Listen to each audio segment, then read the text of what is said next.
Saat ini saya bersama dengan Ibu Gaby.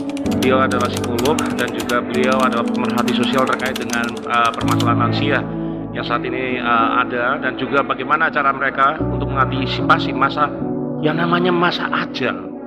Nah, Bu Gaby, bisakah Anda memberikan sedikit eksplanasi atau penjelasan apa yang harus dipersiapkan oleh lansia selama dan pada masa-masa persiapan bahkan sampai nanti pada masa ajal? Oke, baik, terima kasih. Jadi lansia ini adalah satu kelompok dalam masyarakat kita yang perlu mendapatkan perhatian gitu di tengah segala kondisi yang ada.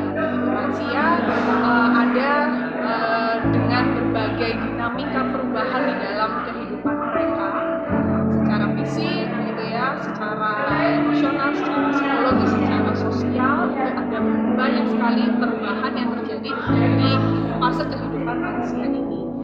Tetapi apakah dengan perubahan-perubahan yang cenderung menurun gitu ya secara fisik, kemudian secara psikologis dan juga secara sosial itu membuat mereka akhirnya tidak bisa melakukan apa-apa di dalam menjalani kehidupan mereka? Tentu tidak. Itu ada banyak potensi yang mereka punya yang bisa dikembangkan gitu. Dan di dalam fase perkembangan akhir di kehidupan ini, ya salah satu yang bisa dilakukan oleh para lansia itu adalah bagaimana melihat proses perjalanan kehidupan yang sudah mereka jalani mulai dari awal kehidupan mereka sampai sekarang.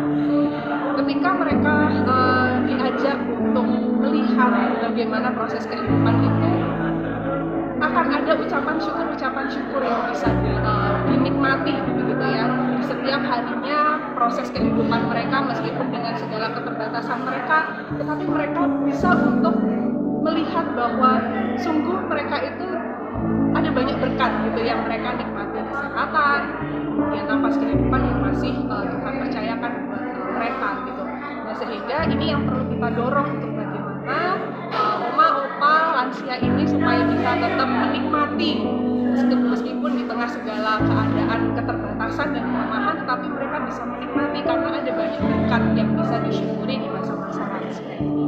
Dan juga ketika lansia ini tentu kita juga akan sama-sama kita menghadapi, semua orang akan menghadapi yang namanya kematian. Nah, ketika ada ucapan syukur, ketika ada satu pemahaman bahwa saya diberkati begitu ya, ada banyak hal yang baik yang ada di dalam hidup saya, pasti akan membawa pada sebuah kesiapan untuk bisa menghadapi kematian itu semua. Artinya support dari semua pihak pun harus terjadi di situ ya. Betul. Lansia tidak bisa sendirian. Lansia butuh orang-orang di sekitarnya yang support.